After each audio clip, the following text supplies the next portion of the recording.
Welcome to episode 17 of Book Nerd Paradise, where we get to know an author as they tell us one of their favorite quotes, read from their work, pose a trivia question, and give away a book or two. Hi, I'm LRW Lee, author of the Andy Smithson Epic Fantasy Adventure Series. As always, the ebook of Book One is available for free from Amazon, so if you haven't gotten your copy yet, go ahead and do so. I'm excited to announce that you can now take Book Nerd Paradise with you. That's right, Book Nerd Paradise episodes are now available for free download on the iTunes podcast store, so look for the channel there. Today we welcome YA fantasy author Alec John Belle as our guest. Alec is an online high school student. At age 16, he released his first novel, Before I Break. His hobbies include reading, writing, and obsessing over Pretty Little Liars. He writes about tough topics that many are afraid to talk about, like suicide, homosexuality, self-harm, cyberbullying, anxiety disorders, and addiction, among other teen issues. He will be sharing from his newly released second novel, Forbidden Darkness. Alec lives in Massachusetts. Please join me in welcoming him. Hi, I'm Alec John Belle. I'm really excited to be here.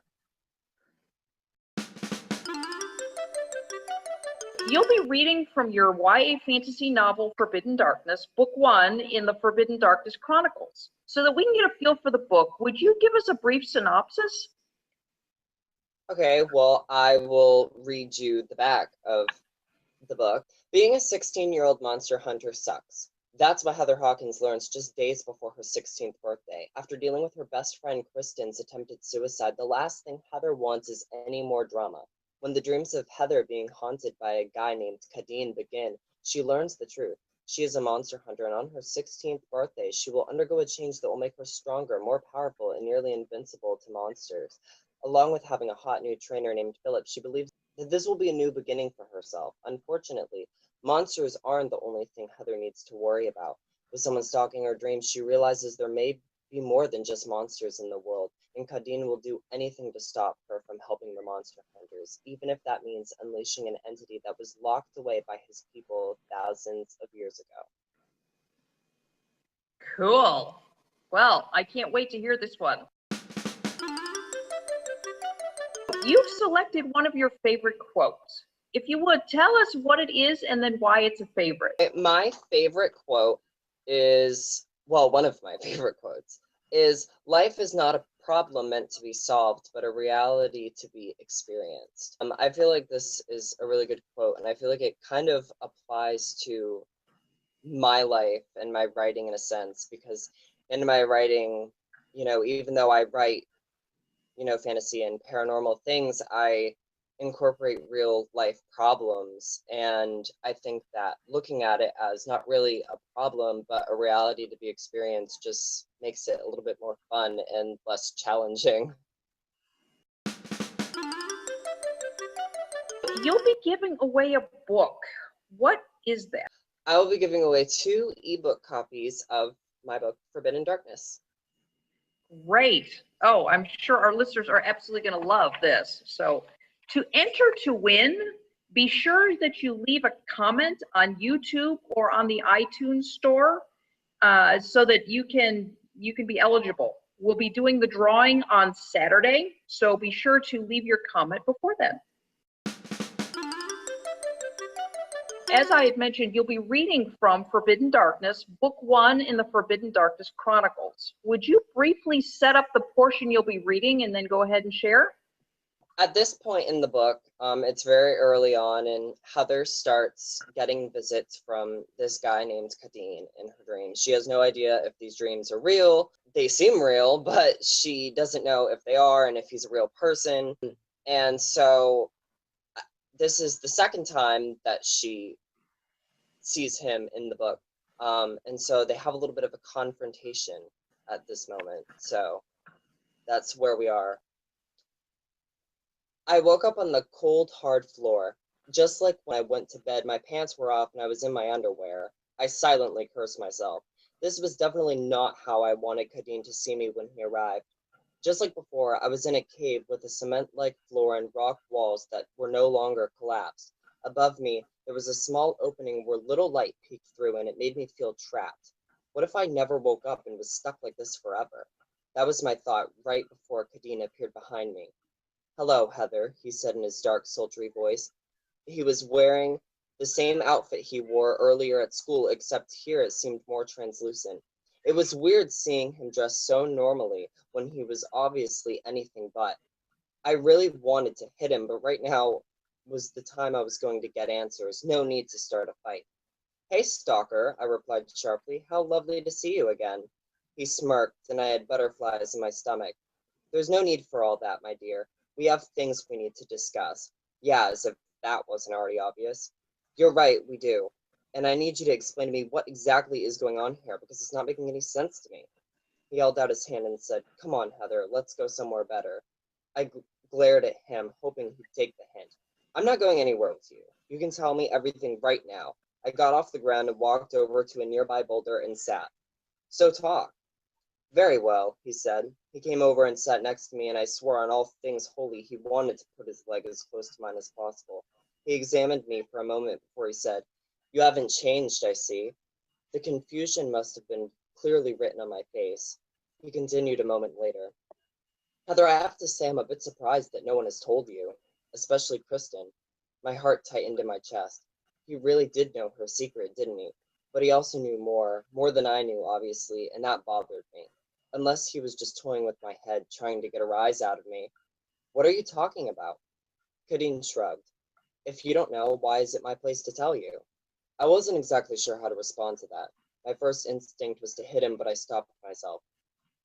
"Because you could try to be helpful instead of a pain in the ass, unless, of course, that's too hard for you. Pushing the buttons of a dreamwalker probably wasn't a good idea, but what other choice did I have?" Antagonizing sarcasm seemed to be his native language. He chuckled and said, "I suppose I could, but I have a better idea." Confusion swept over me. "Explain."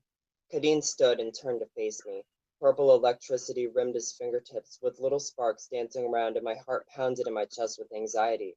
How could he do all of this? I didn't have much time to ask before the electricity shot out of his hands and shocked me. I screamed, falling off the boulder, and he jumped on top of me. I cried out, but knew that no one could hear me.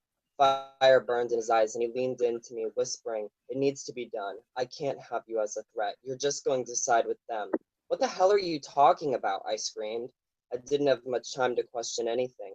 Kadeen grabbed my hair and bashed my head into the ground. Pain coursed its way through my body. Then I watched the most fascinating thing happen. Darkness swept over his body, literally taking over Kadeen, and it slithered like snakes around him. There was so much darkness, and I could feel the evil in the air. The darkness slithered over me, too, and I gasped as it began to crawl over my face. It hurt worse than the electricity that wriggled through my insides. It felt like strong suction cups as it crawled over me, like it was ripping skin off while it was wrapped around me. I felt weak and helpless, and Kadeen was going to kill me. To even more of my surprise, the darkness hissed, and I could see bulging red eyes glare at me as it headed toward my throat. I wanted to scream, but couldn't, because if I opened my mouth, I had no doubt that the darkness would come right in. "Come on, Heather," Kadeen whispered softly. "Open wide."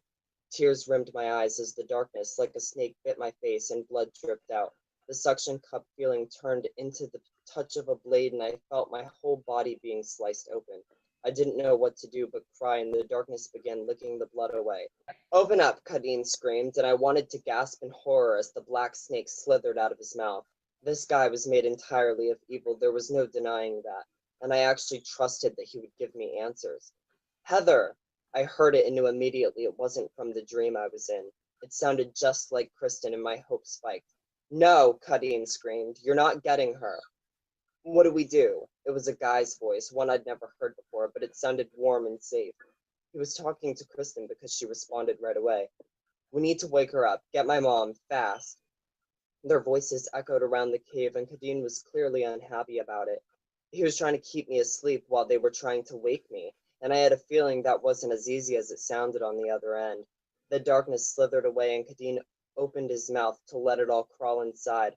After it disappeared, he still held me down and yelled, "You guys aren't going to get her that easily." I watched in horror as his body was enveloped by electricity, and he cried out, striking the walls, and as I feared, they collapsed around me. Our guest author last week, YA fantasy author Lauren Lynn, posed a trivia question for us. My question was, what is it that unlocks Owen's gift? And the answer can be found in more than one place. They don't necessarily have to have read the book. The answer is that when Owen goes into the pawn shop where White Eagle, his mentor, works, not his mentor yet, when he goes in there, he is drawn to a watch at the back of the pawn shop, and it is the watch that unlocks his gift. It had belonged to a watcher before Owen even knew who he was. Alec, you have a trivia question for our listeners. What is it? And because my series kind of revolves somewhat around dreams, I figured I would ask a dream question. And my question is, what percentage of people claim that they've had a dream about something that later came true?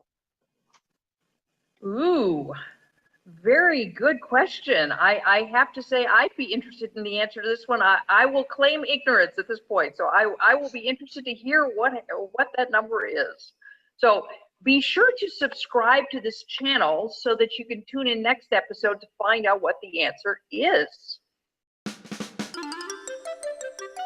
So Alec, do you have any final thoughts for our listeners? I just wanted to thank my readers for reading my books, because without you, I wouldn't be able to make my books. I wouldn't be able to sell them.